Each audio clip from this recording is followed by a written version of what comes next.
Okay, let's say the quiet bit out loud. Most managers do not love career conversations. And this isn't because they don't care about people. It's not because they're bad leaders.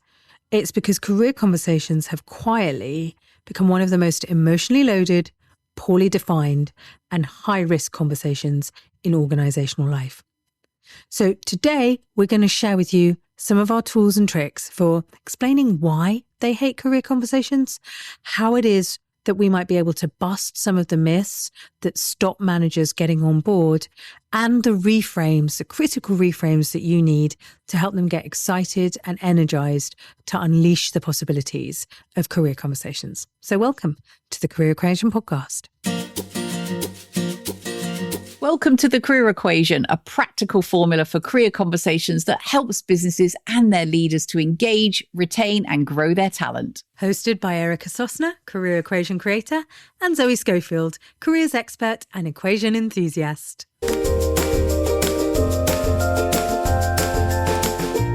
Well there, hello lovely people, and welcome to today's episode, in which, as Erica said, we'll be exploring why managers resist career conversations, the myths that make them harder than they need to be, because let's face it, we like to make things difficult for ourselves, and how to reframe them so that they feel a bit lighter and clearer and genuinely more useful. Whenever we start a dialogue with businesses about career conversations, it's almost inevitable that the expectation is that managers will be the key people to start these conversations. And our clients often come to us saying that they want to train their managers to get better at them. Now, this is a noble and important goal, of course. I support it. But I'm sure a fly on the wall manager would be a little bit alarmed when they hear that. And that's because for many of them, career conversations are fraught with difficulty and heavily loaded. They think that the conversations are likely to lead down a range of paths that will put them in a major pickle. And so they really resist even learning more about them, which is a shame because the reasons that they're afraid of them are often eliminated once we start giving them the tools that we use in the Career Equation framework. And we'll talk a little bit more about that IP in a bit, but first let's get into what it is that's really bugging them and why managers just feel so nervous to start a career conversation. So over to you for our first take, Zoe. From many conversations that we've had within organizations, that one of the first reasons is that they're often afraid of opening a can of worms. Managers worry that asking the sort of questions in the context of where do you want to go next will unleash dissatisfaction that this person's feeling right now, ambition that they can't support, or even a resignation comes off the back of this conversation that they started that they did not see coming. And what I think is often underneath that feeling is, I feel this kind of sense of responsibility to fix whatever it is that they ask of me. And so they'll often leave well alone and avoid unleashing that kind of beast, if you like, and avoid the whole conversation altogether and stick to the standard must-do check-ins for the KPIs or the performance reviews, because that feels like a safe place and I've got to do this thing anyway, so I'll just do that. So I think there's definitely this avoiding thing that's going on. Yeah, and I think the second reason is that they think that career conversations are then going to equal a promise that they will have to keep. So if I start a conversation about where do you want to go in your career, what matters to you, what's valuable, then it's almost as if I'm then committing to giving them a promotion if we talk about progress. Or if I acknowledge that someone is ambitious and I know that they want to go places, then I'm going to set up for an entitlement and expectation that that will be possible in the next 3 to 6 months. Or if I'm going to be honest about the constraints that I'm working under and what is possible for me right now with the team, maybe financially or promotions wise, then they're just going to end up really demotivated by the conversation. So why would I even want to have it? So there's a sense that if I'm transparent, it's risky and I'd rather just avoid that. But that whole perception is coming from an understanding about career conversations that is sort of outdated, that it's about, promotion and more money, and that's the only kind of conversation. But actually, most of us don't really have a framework for being able to discuss why our work is important and how we could make it more valid. And so they're operating just fundamentally out of an outdated assumption. And I think that leads to the third point, really, which is that one way or another, managers feel underqualified to have the conversation, whether it's they don't have a clear framework, they're not sure what's expected, they don't know what they can say yes and no to. And they're just very, very rarely trained on how to talk about long-term careers in that organization, what the career philosophy or ethos is in that organization and how they play into it. The conversations about identity, about motivation, about the sort of tricky like trade-offs and choices that you have to make in careers it is quite unusual training. It's not something that's normally in a manager development program. And how do you support people to navigate their ambitions without it just being about hierarchy? And if indeed that sort of straightforward hierarchy and career pathing is starting to become a bit outdated, how do you gather together a view about where the person could go within your environment? And so as you mentioned, in that level of ambiguity and where I don't feel prepared, what am I going to do? I'm going to stick to my knitting. I'm going to stick to what I know about the kind of conversations that I know are expected of me and that I can do well. And I'm going to default to those. So what you often see is a career conversation becomes the kind of performance conversation or kind of check-in, catch-up chat about current activities in the business, because those things feel safer. Let's talk about next year's project. Let's talk about this year's objectives, all of which are good conversations. They're just not career conversations. Yeah. And I think also, Erica, another reason is the organization hasn't given them a clear role in respect of these kinds of conversations. And the organization's being ambiguous about its career's philosophy. So managers are quite often caught between this sort of develop your people and, but by the way, don't promise them anything. And make sure you retain the talent and we need to control the headcount or, all of those kind of yeah, but no buts. This ambiguity makes the career conversation feel really politically risky. And so it's way better to stay well clear of getting it all wrong and making the whole thing worse and wishing you'd never started in the first place. Yeah, I mean, that's the last thing that you want, isn't it? It's you leave the conversation with everyone feeling super awkward, right? Yeah. So some good solid reasons why, and common reasons that we hear from managers about why they've been avoiding a career conversation. So let's kind of look at busting a few of the myths that are sitting behind the reasons that they're giving. So I think the very first one on the list is that myth one is like, people only come to career conversations to talk about pay and promotion. Now, of course, like pay and promotion are valid and important things to discuss. The reality is that a career is a series of choices, and most of us haven't been given a decent decision-making compass for how to make those choices. And actually, therefore, your folk are stumbling around in the dark, and they appreciate the orientation and a structured conversation. And some of that conversation may well be about how can I take the next step? I'd like to move into leadership. I'd like to walk into something more senior. But that isn't the only frame for growth and progression. So our definitions of success, and again, I think myself spoken to thousands of people around their career, but also empowered other people to talk about their career all over the world. Our definitions of success, I find, are not just limited to money and to promotion. Like, yes, it's nice to get the recognition. We all welcome a pay rise. But the truth is that a career conversation is fundamentally about taking really a more rounded view of who's this person, what are their interests, what are their ambitions, what are their success factors, and how are they measuring it? So it isn't just about the ways that we keep score through more status or more money. It's also fundamentally about the direction or the trajectory that I'm going in and the possibility of growth in that. So when we talk about measuring success, people rarely say getting promoted. They tend to say things about recognition, about being respected by their peers, by client appreciation, by seeing the results of their good work, visible in the world, if they've been part of creating and making something that moves things forward. So opening up a career conversation is really about getting curious about what are the possibilities for this person? What are the things that interest, engage, and move them? And how might we together help to create a path through and forwards that creates a future in the business that will help them be more engaged, help them to feel more attended to, more visible, and make them more likely to stay and to evolve. So that's myth number one. which is they only want to talk about status, they only want to talk about promotion, which we rarely find to be true. What's myth number 2, Zoe?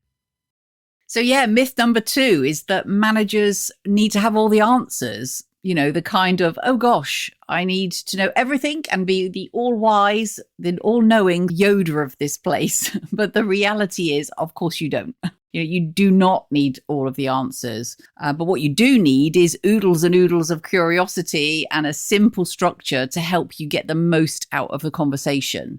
And a good career conversation is not advice giving. It's much more about sense making. Mm-hmm. It's not about being a career guru or recruiting expert that's got some kind of like magic wand with endless pots of money to fix all your dreams. I make all your dreams come true with one flash of my magic wand.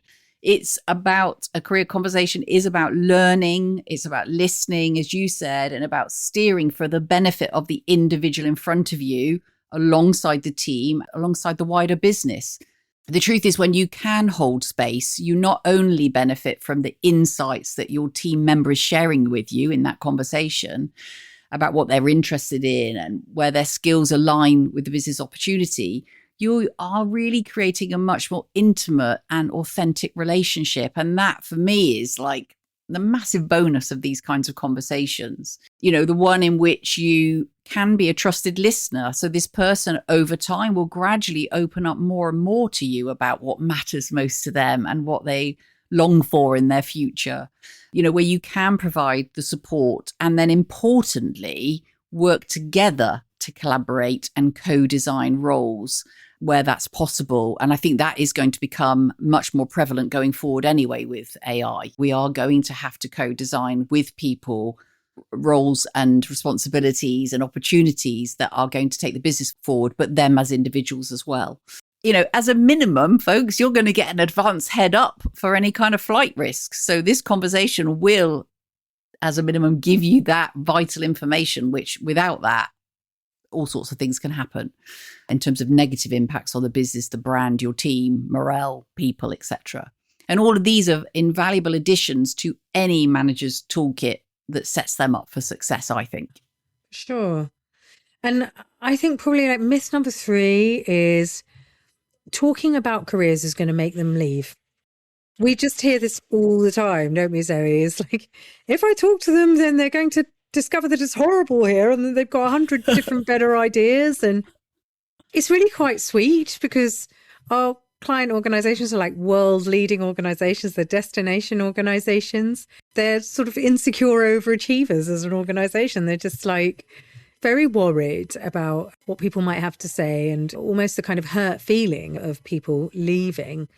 But the thing is that people really just want to talk about their careers, and all engagement data tells you this. If you look at your latest engagement survey and you have 1 or 2 questions around career, I know who to talk to, I know who to go to, my manager takes an interest, it's easy to advance your career around here. Take a look at those scores. I bet you they're lower than some of your others. And so people really do want to have the discussion about their careers and to do that in an informed way with someone who's interested and knows them and cares. And so who better than the organization? And in the absence of the organization, they're talking about them all the time anyway, because they take up the lion's share of their waking hours and are key to their sense of identity. So if you think about outside of work, when you last spoke to someone about your work, or someone asked you, how's work, or what's going on, or what are you thinking, that it was probably like just this last weekend, right? We are talking all the time about our careers, but it would be great if the locus of that conversation could happen within the business, because the issue is, if you're not talking to them, then potentially recruiters or the competition are. So people don't leave because you open up a conversation about where they might want to go next and what they feel is important to them. They leave when their careers feel invisible and the opportunity to progress is really unclear. So the truth is that silence, a vacuum, is not good. It actually creates loads of risk, especially at times when perhaps the headcount is changing. There might be some restructuring, where there's some volatility, where the business is in transition or flux and the market is tricky. often in those times, there is just too much silence into which people begin to just make things up and tell stories to fill the void, and then become anxious about their future, and then start shopping elsewhere and talking to other people, talking to the competition about where their career could go.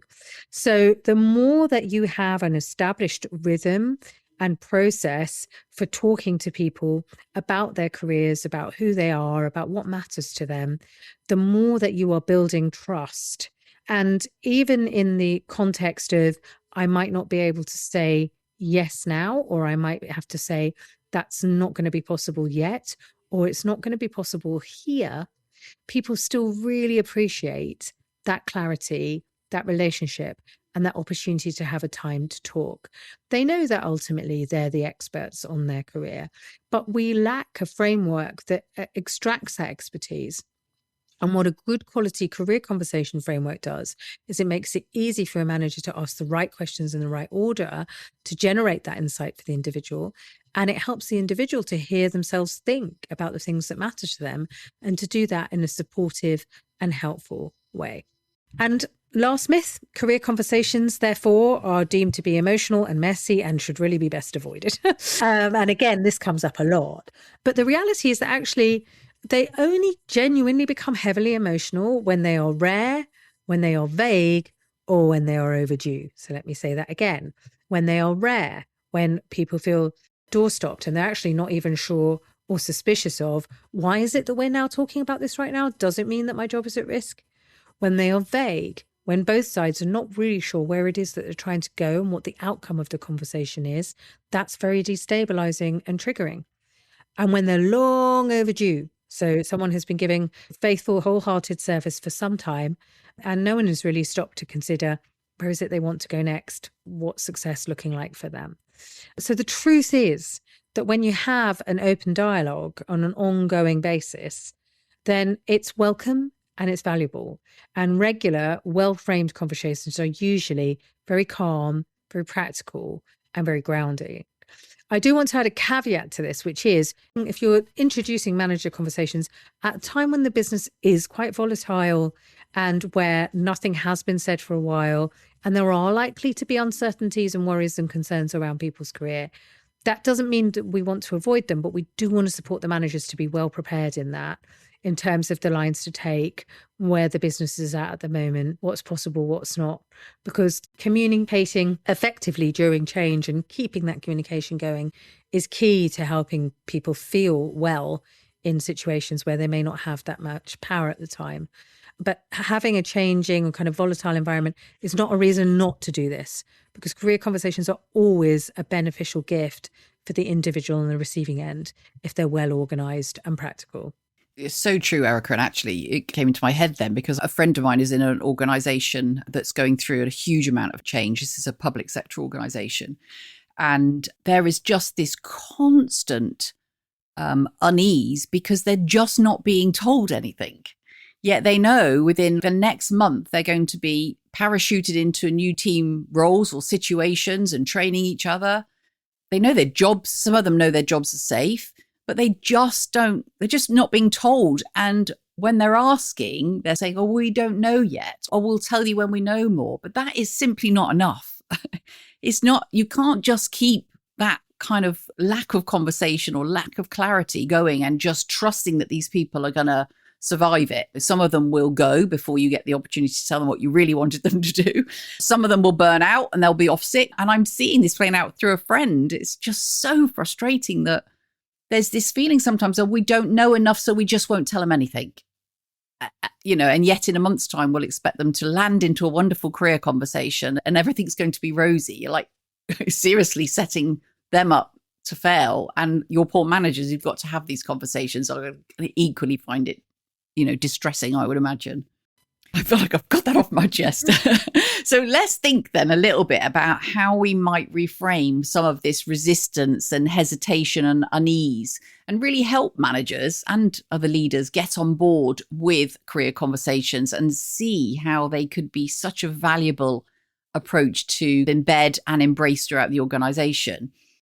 Reframe number 1 is about moving the focus from career ladder to career direction. And I think we're seeing this a lot more anyway in conversations, aren't we, about it not being the old traditional ladder sense. But let's just think about that in terms of reframe. So instead of a traditional approach where we might have said, where do you want to be in 5 years? Or what's your 10-year plan? What we want to try instead is a question that asks something like, what kind of work and experiences do you want more of or less of over the next year?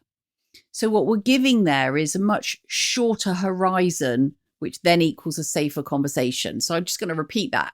What kind of work and experiences do you want to have more of and less of over the next year? I think it's just so much more of an open conversation that's less pressurized on both sides. I always used to be terrified when they asked me, where do you want to be in 5 years? I'm like, I don't know. I don't know who I'm going to be in like a year or two's time. But I could definitely answer the question of what experiences do I want more of? What do I want to do more of and less of? So it's just a much gentler opener on both sides. And actually the answers from it are things that managers are much more likely to be able to gift, to be in their gift. So it is about setting the boundaries around the conversation in a way that makes the manager feel safe. And it also is a really approachable and engaging and valuable conversation for both parties to have. That feels a lot safer, yeah. And look, so second reframe, try moving from promises to shared reality. So we talked in the myths about this. I'm going to have to do it. I'm going to be overcommitted. And it's much more valuable and productive to just be honest and clear about things when you explore the conversation. So it's absolutely fine for a manager to say, here's what I can do. Here's what I can support. Here's what's within my gift.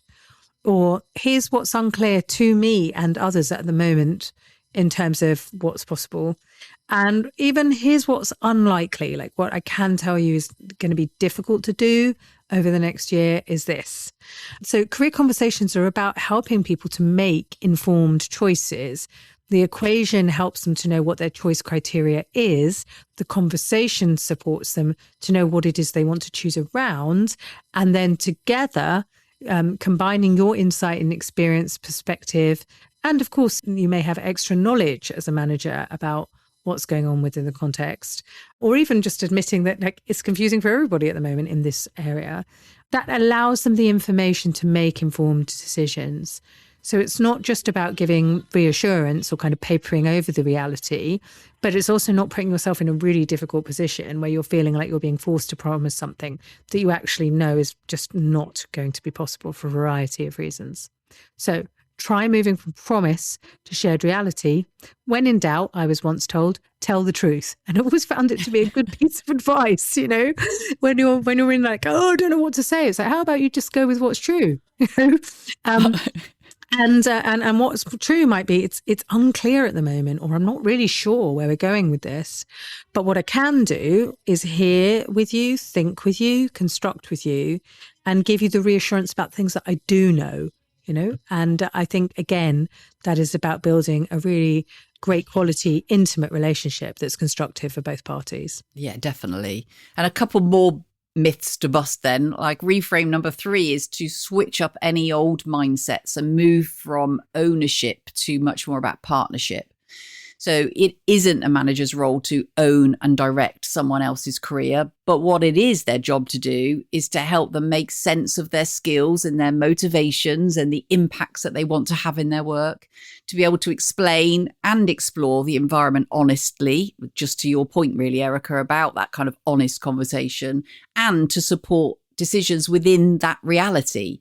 You know, and that's much, much more valuable. It gains a deeper level of insight and relationship. And I think it's more sustainable too, because the next conversation is just a follow on from the previous conversation and so on.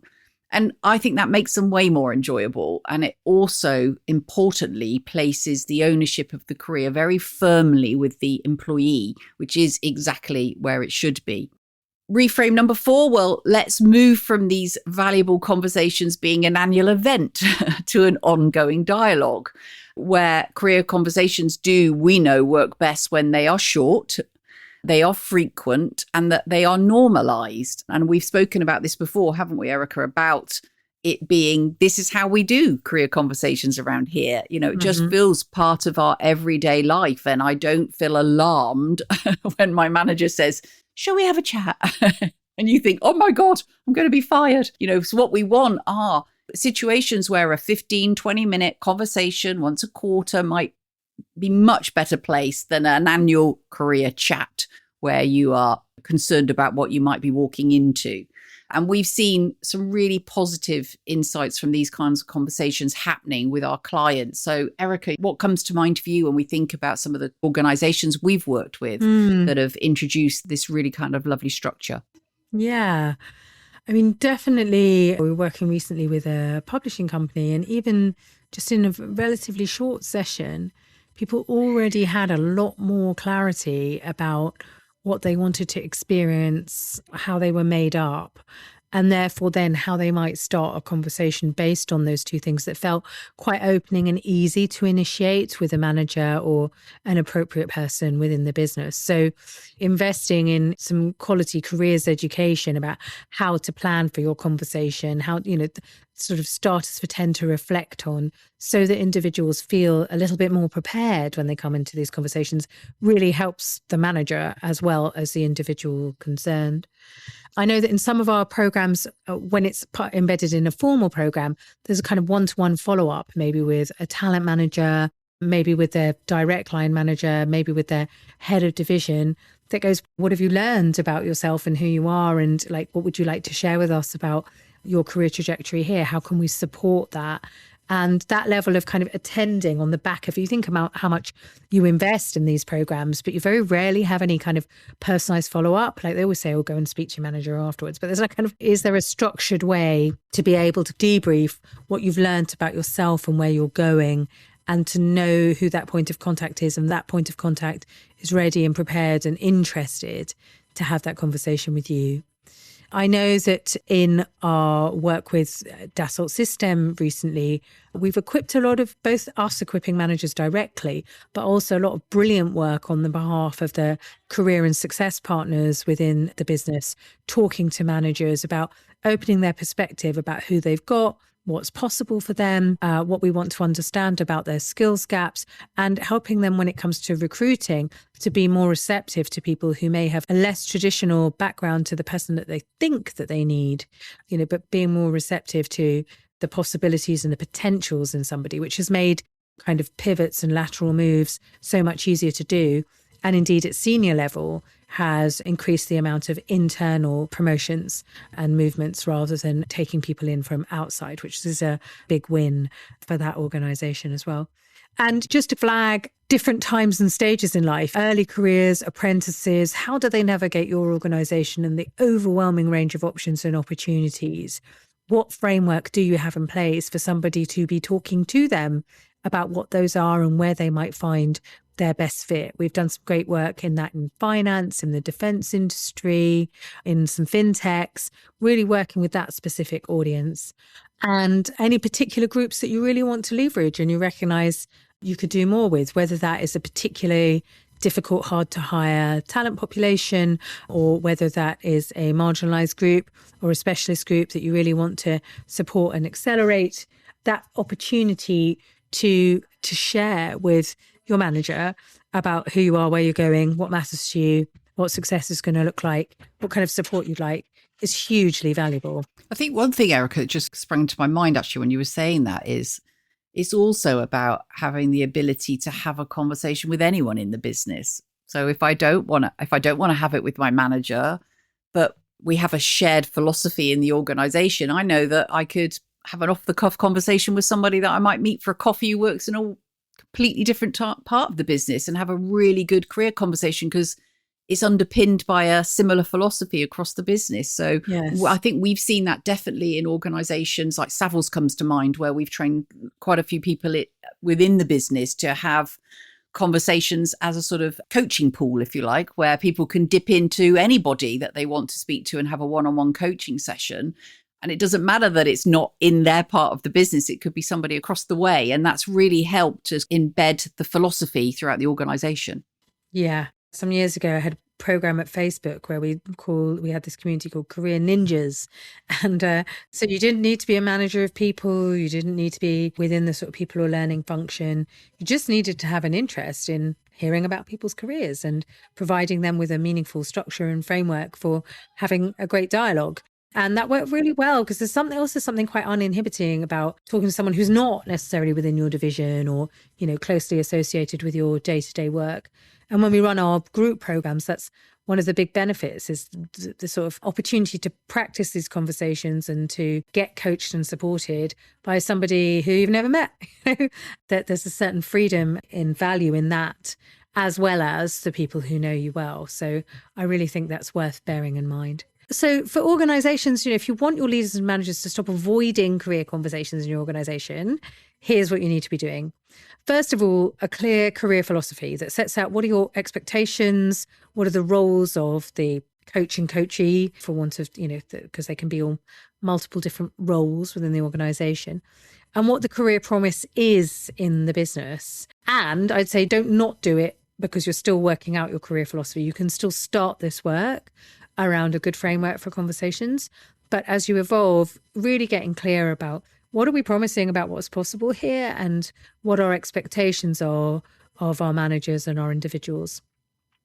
You need to be able to define what does a good career conversation look and feel like? How does it run? What's in it? What happens before? What happens during? What happens after? And what are the outputs that we're expecting? And where will we find those, or where would you capture those? Because again, that gives you the ROI, but it also gives the structure that takes the ambiguity out of the conversation that's, often making managers quite anxious. You need to separate having career clarity from decisions about promotion. You can have radical career clarity, irrespective of whether promotions are available or whether that is something that somebody is looking for. And even if somebody is not at the moment looking to make a move or to move up or sideways or whatever, having that clarity about who they are, what they want, what kind of experiences they want to have next is a valuable investment of time and energy on both sides. You want to give your managers a language and a kind of framework, but not a script. In the equation, we explain the model, then we give a set of structured questions that are built around that. And of course, they can add, it's a kind of, if you like, a dot to dot, but they can fill in all sorts of things in between so that they kind of know where the conversation is going and that they've introduced it in a way that sets up well for success. And lastly, reward taking action and doing the best that you can as a manager, and rewarding honesty and clarity coming out of the conversation. So in what way are managers being recognized for being people who are good at this stuff and who, genuinely put forward effort in terms of having quality and regular career conversations? And track the outputs. In our case, it's often tracking, do people have a career plan? Not just whether the conversation happened, but what you both gained from what came out of it. That's really where the change happens, alongside all your key metrics on kind of tenure, retention, ER cases, and all of those sorts of things. And if you want some ideas in terms of what could we do, then why not think about training your managers first to be ready to explore these kinds of conversations and talk about their own career, because they'll see the impact on themselves, which is a super fast way we find for them to realize, wow, this would really help all of my team. It's a great way for them to learn the approach and the framework by experiencing it for themselves. Then they'll know this is going to be brilliant. You could also consider just having an open education program. We've done that a lot of times, haven't we, Erica, where it helps anyone plan out their kind of first career conversation and really does begin then to take the sort of heavy lifting off that first sort of time career conversation setup. It takes it off the manager. So that's something that you could think about, see how it lands with a completely sort of open spectrum of people that decide, I want to go find out more about this right now. It seems important to me right now. So I think what we would say in closing is that managers don't hate career conversations, but what they do hate is being set up to fail. And when career conversations are based on genuine human connection, curiosity, and having a valuable structure for both the employee and the manager, they become one of the most powerful tools we have for retention, engagement, and trust. Absolutely. And we see it again and again. So if you want to explore the impact for yourself about improved career conversations, where they could sit within your organisation, why not sign up to have a conversation with one of us? We will do a rapid career conversation audit with you that will allow you to just deep dive into what's working, what's not working, and where the opportunities for change and quick wins might be. Head over to thecareerequation.com and book a call. And on this 30-minute call, we will assess what's your current situation. We'll help you identify key areas for improvement and the opportunities where the leverage might be to really drive better employee retention, alignment, and productivity using career conversations. So until then, we really look forward to sharing more ideas with you around careers, and we wish you a very good week. Bye-bye for now.